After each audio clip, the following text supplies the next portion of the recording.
You gotta do it one more Okay. time. No excuse ENT. Okay.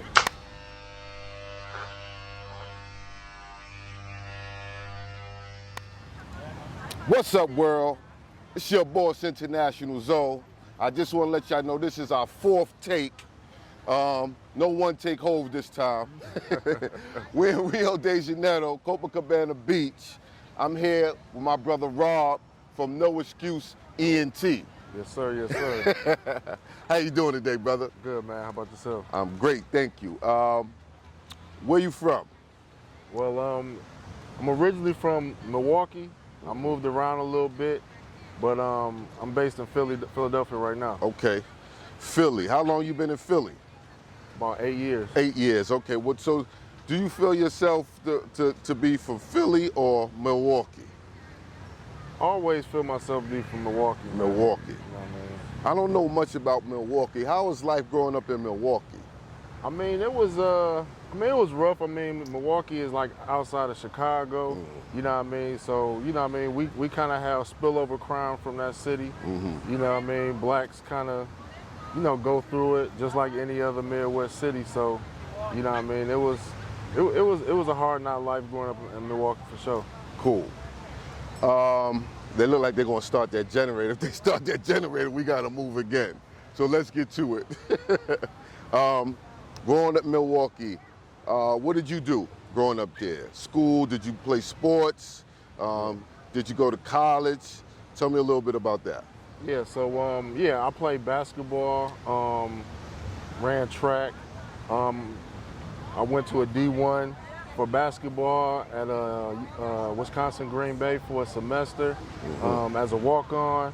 And then, you know, from there, I went to college in Chicago. I did some time in Houston, grad school, and also in New York. So, you know what I mean? So I'm well educated, man. Scientist by trade. And, you know, then I just started, you know, wanted to explore traveling and things like that. Okay, so what was your profession? What did you do in America? Chemist.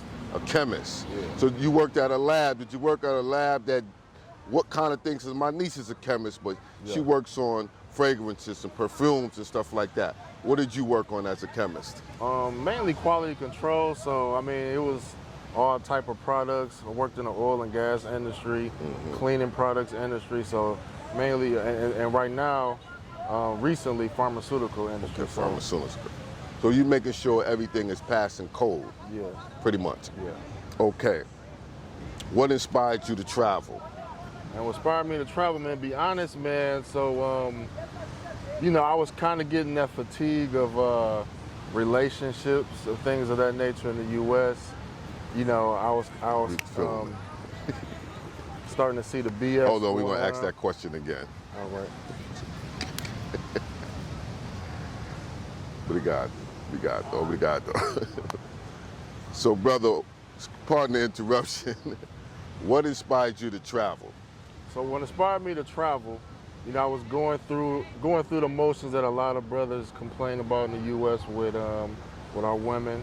You know, I was caught up in the child support system, and then, you know, I mean, then I caught myself in a dating, you know, the dating circle where you just spending money, no results, spending money. So I was just like, man, this is a trap. You know what I mean? So I just kind of, and then I started being part of like certain Facebook groups. I would say the Black Man's Option, when Charles Tyler was alive, R.I.P. And I just started seeing brothers posting pictures of different places they was going to, and that just kind of motivated me to the point where like I gotta see what the hype is about. So, had you traveled anywhere internationally before that? No. No. Okay, so what year did you start to travel and where did you go first? I started in 2016. My first stop was Belize. Belize. Yeah. Why Belize? I wanted to kind of I wanted an icebreaker for international. I wanted a place that could speak English. And so Belize was like one of those places that was like, that was close, that I could speak English, that would kind of, be an icebreaker for me. And how did you find Belize? I mean, it was cool. You know, it was. I felt like it was more like for couples and things like that nature. And I kind of planned I planned a Brazil trip like a month after that. So like Belize and Brazil was kind of like, you know what I mean, within like the first icebreakers. Yeah. Okay. When you came to Brazil, what was your first impression? And that was 2016? Yeah, it was 2016. Okay. So I mean, fortunately I had met somebody on my flight that been down here, so we kind of showed me the ropes. And I mean, I had a great time. You know, we went to clubs. I was kind of eye-opening because I seen like you know, people kissing openly in the clubs. I'm like this will never go down in the U.S. You know, and so people making out with strangers in the clubs. So I was like, wow. And then, you know what I mean, the beauty of women that I used to see on TV, on the internet. You know what I mean, I seen it in person. So that was good.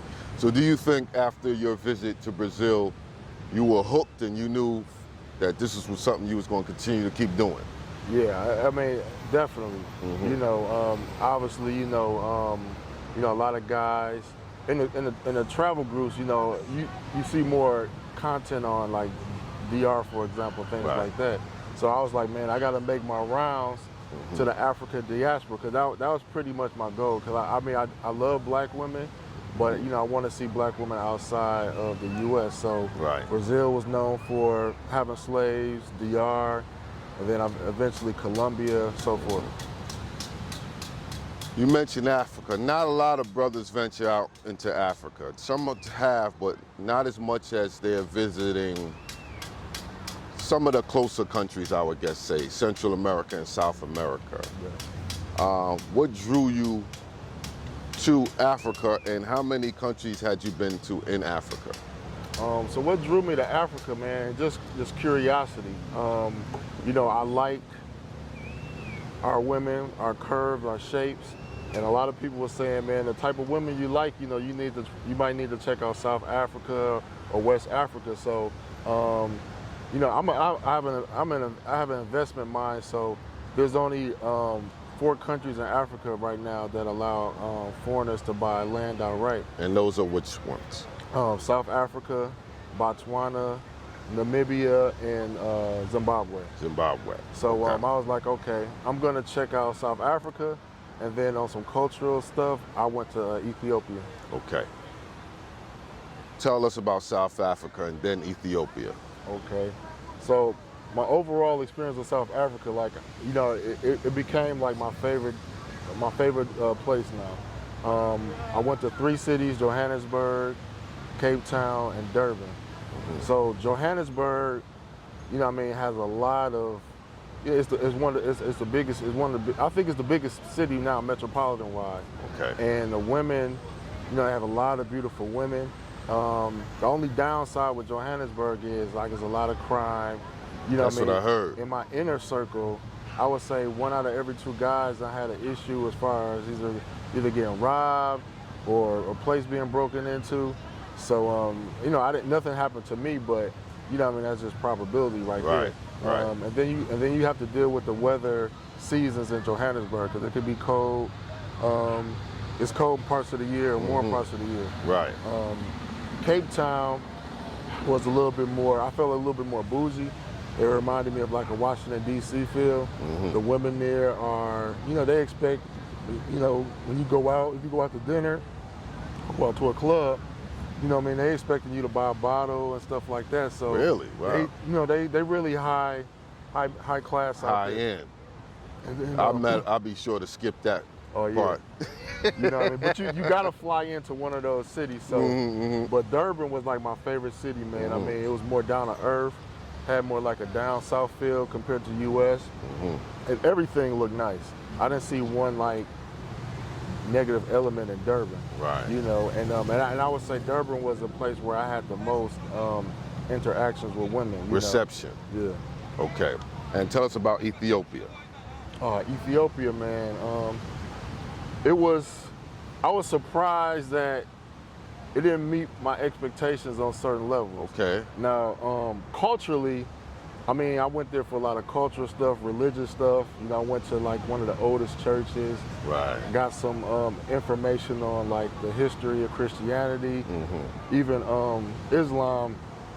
You know, I mean, Islam. You know, they say Islam and Christianity kind of birthed itself in the Ethiopian region back in the day. So they have a lot of early history of, you know what I mean, of religion. Right. You know, outside of that, I felt like the beauty of the women, the average women, I just felt like I wasn't turning my head like I would be like in a Medellin, for example. Right. You know what I mean? Now they do have beautiful women, but you know, when you look at women as a whole and like going to like normal places, walking, malls, restaurants, stuff like that, they were just average. Right. You know what I mean? I felt like I've seen finer women, Ethiopian women in the United States.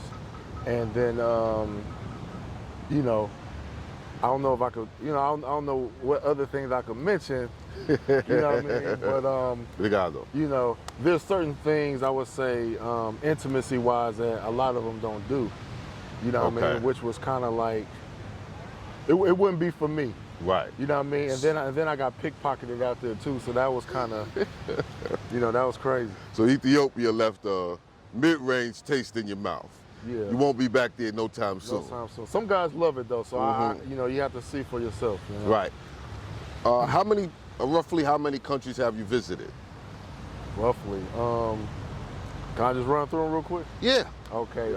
So we got Belize, Brazil, DR, Colombia, Japan, Philippines, Thailand, South Africa, Ethiopia. Okay. What's your top 3 countries you like? Top 3 countries: Thailand, South Africa, and Colombia. It's Thailand, South Africa, and Colombia. And why those 3? Why those 3? Well, Thailand, you know, it's just so much energy and fun, and the level of attention that we get. You know what I mean? I would say that's like the highest, you know, I experienced. You know, you most exotic in Thailand. Yeah, I mean, people, you know, grabbing on you and like want to spend time with you and not hitting your pockets. You know, so the overall experience with Thailand, man, just cost, things being cheap, the food, the weather. You already know, man. Yes. Like it's number one. It's amazing. Yes, I agree. Tell us about your group, No Excuse Ent. What inspired that? What inspired the name? And what can people expect from it? Okay, so my YouTube is No Excuse Ent. I recently started, but my Facebook group, No Excuse Ent. So after Charles Tyler passed, you know, his original group went through some changes, and you know, some guys didn't feel like they had the freedom to like kind of post what they wanted to post, and so you know, I decided to myself and others, you know, formed like, you know what I mean, our respective groups, and then you know, and I just kind of carried over some of those guys from the group, and then I already had a No Excuse brand already because I do poem and lyric writing. You do what? So, poetry and lyric writing. Okay, poetry and lyric writing. Okay. So I have a trademark, No Excuse trademark in that. So I decided to use my trademark name and start No Excuse Travel. Right. And what can people expect from No Excuse Ent, the future? Where you see it going, and what is it that you want from it? So what people expect to see is, I mean, like great analysis on places I've been to, like guys that are familiar with my posts. You know what I mean? They always say I'm very thorough. You know, I'm a great writer, and like, you know what I mean? Like I take it. A lot of people report on stuff, but a lot of people say when it comes from me, it gives them that I got to do it now. You know what I mean? Right, so, that stamp yeah, I put of that approval. Stamp. I put that stamp. The way you describe the detail and the how to get to it and get it. You know, I find that very important. Some of the people that I follow, it gives me courage to go certain places, depending on the information I'm able to gather from maybe someone who's been there. The details, you know, where to fly into, what area to stay in, what to look out for, what's the best tourist things to do, what's the nightlife, you know, stuff like that. So Yeah, it's very important to give as much information as you can and be as detailed as you can. And I even try to stop myself from forgetting the little things. You know, I was reminded by someone who watches my channel, you know, don't forget the little things. Put the little things in there too, because people want to know that. Right. So yeah, that's important. Where you off to next? So next, I do want to visit South Africa again. I'm waiting for Thailand to open up, and you know, that's kind of what I'm anticipating right now. So like, I'm the type of traveler, like I know people that travel to a lot of countries, but I'm a person that travel to a lot of cities within the country. So I'm going to 2 cities in Brazil, so it'll make 13 cities in Brazil. I've been to 13 cities in Colombia. You know, I mean, I've been to, you know, 4 cities in DR, and then South Africa. I'm trying to hit like 6 or 7 cities in South Right. Africa. So I like to really kind of master the places that I like. Right. That's dope. How can anybody reach out to you, get to you? For the fellas, man, you know, you could just search No Excuse Travel, and then, you know, on YouTube, you can search No Excuse Ent. You know what I mean? I should be able to pop up. Do you have Instagram? Yeah, Instagram, you can find me at _excuse_ent. Right. All right, man. Anything you want to share? Let's just say before we wrap it up, advice to anybody out there looking to travel, maybe a little bit afraid, maybe a little bit intimidated. What advice would you give them? Man, I'm gonna be honest. My advice is, if I could start traveling all over again, I would have started in Africa. You know, I invested so much time, money, and energy into Latin America. You know, and you know, now I have a fiance in Colombia, and so if I probably would have reversed back and started in Africa, I probably wouldn't have had the headaches I would have experienced in Latin America. And so that's my first advice. If you can, start in Africa, and then 2, you know what I mean, listen to brothers. Don't be so independent-minded on what you think.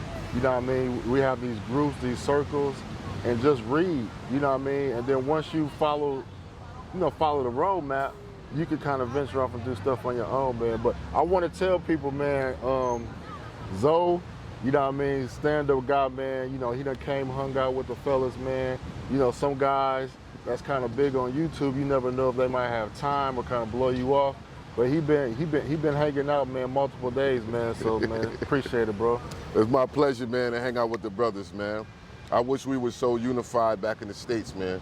We could really take over, you know what I'm saying? Yeah. But I'm glad to see that the brothers, for the most part, that travel have a different mindset, and we embrace each other when we on the move. Yes, sir. Yes, sir. All right? Yes, sir. Peace.